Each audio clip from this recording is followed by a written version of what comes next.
big one, big one. Mayday! Mayday! Mayday! This is the Viking Sky. Mayday! Mayday! Mayday! This is the Viking Sky. You okay? I have 1,300 passengers and crew on board.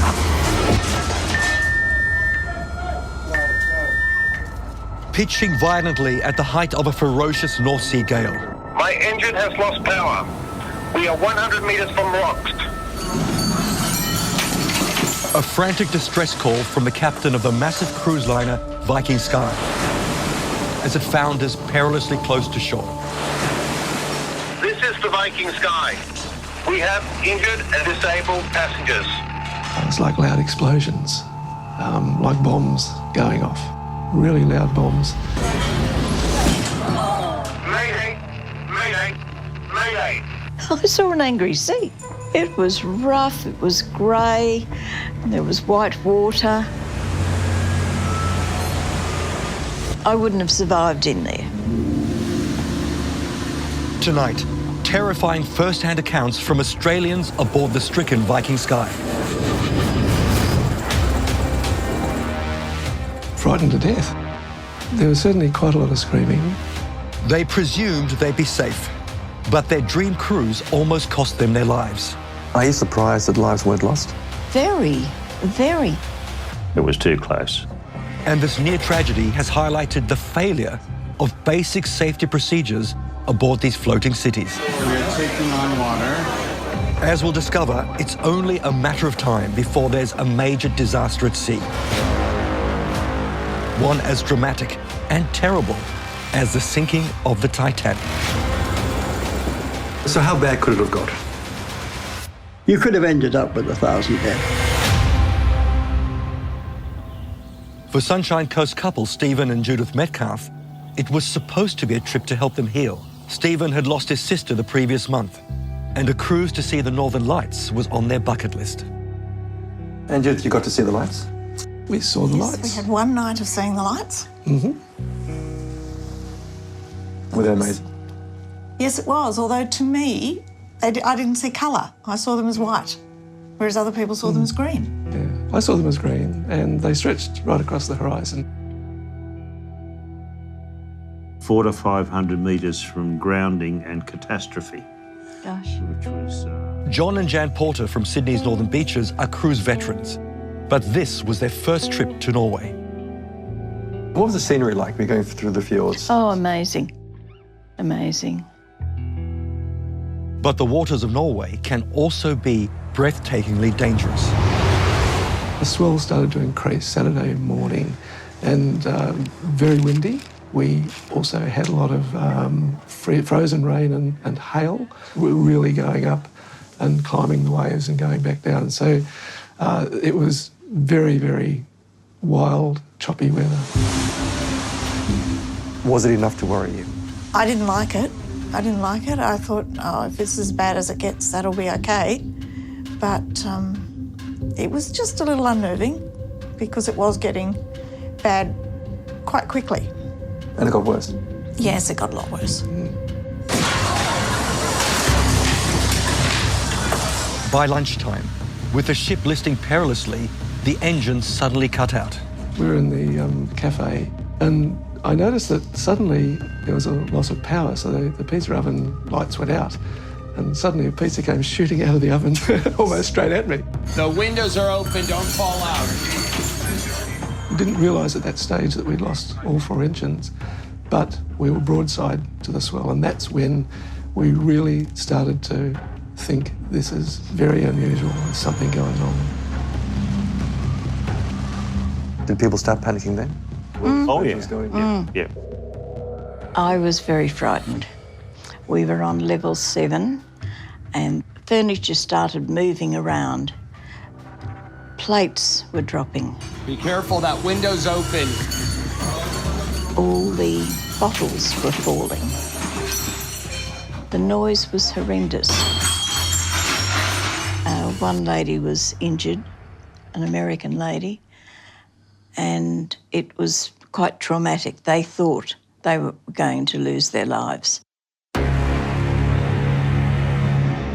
There was a very large body of water which was sloshing backwards and forwards with the rolling of the ship, and eventually smashed that door in, and you got the meter of water coming in and flooding that restaurant. 6700-6763. So a lot of people were submerged, and there's nothing to hang on to. You don't have any control, and you're very entitled to be very, very frightened. So all of a sudden, that safety drill, that drill you did at the start of the trip, Yes. Yes, that siren, you're hearing it for real. for real. We thought, oh my gosh. This is it. This is it. This is real. If it's 7, means we're supposed to get to emergency stations.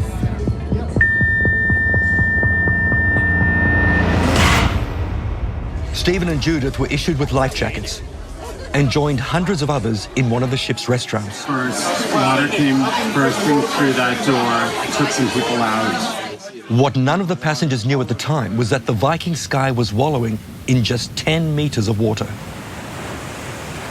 The crew dropped an anchor and eventually restarted one of the ship's engines. It was enough to stop it crashing onto the rocky shore. How close were you to the islands, to the rocks? One report said 100 100 metres, metres.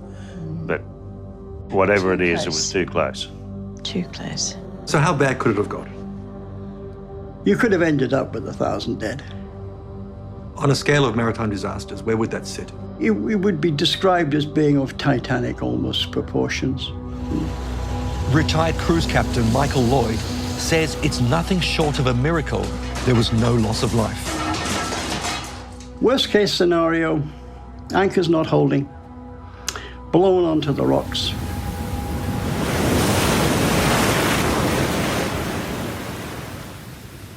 Then you would have had a lot of dead people.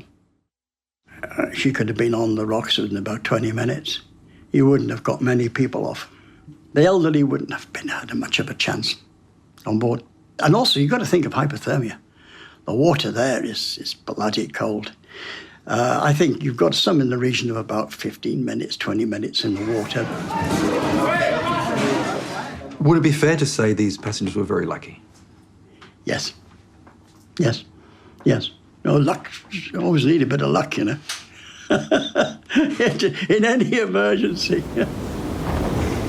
Unsure just how long the anchor and one working engine could hold, the captain gave the command to abandon ship.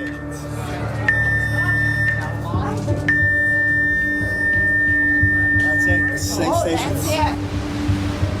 It was an incredibly slow process. There were just 5 helicopters for the 1,300 plus passengers.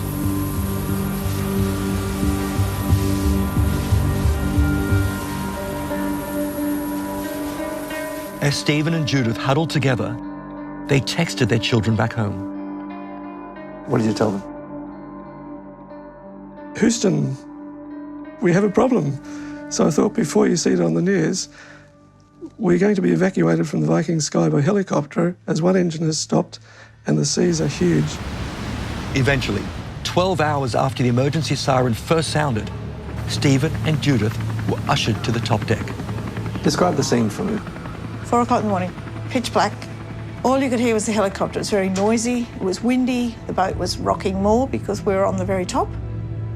And then it was one by one, they were lining us up and hooking us up and winching you up in no time at all. It must have been important to you that you were winched up together as well. Yes. Not separately. Yeah, that's right, Yes. yes. Yes, because we didn't realise they were doing two. We were deciding who's going up first. But we weren't going to separate and go on different helicopters. Who was going to go first? You were. I was. Yeah, so it was a surprise when they said, oh, you're going up in twos. And I thought, oh, golly, that's a lot of weight.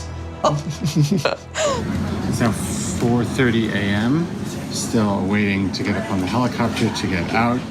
The cruise industry is booming, but maritime experts warn that while the ships are getting bigger and more plentiful, their staff aren't experienced enough to handle crisis situations. We're okay. We're good. So far, we're good. They believe it's only a matter of time before a liner goes down. Many of you saw that film Poseidon, and everyone said, oh, that could never happen. You look at some of the sizes of these ships today, they're run by entertainment companies, really, not shipping companies. And they are on very strict schedules, and there's so much money involved, right, that captains are possibly induced more into sailing today than they were in the past. It's big business. Very big business, very big money. Are you surprised that lives weren't lost? Very, very. Almost 500 passengers were airlifted from the Viking Sky before a lull in the weather allowed the ship to be towed back to port.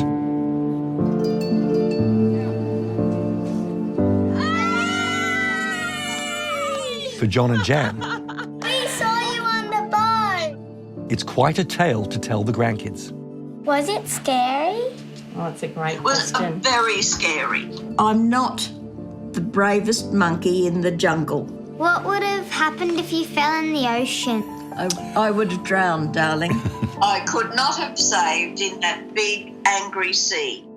You two have been through quite an experience together. Yes. How's that affected you as a couple? In 50 years, you have ups and downs in life. And you cope. You cope. As I say, he promised me everything. Including a helicopter ride in the North Sea. Yes. So, no complaints.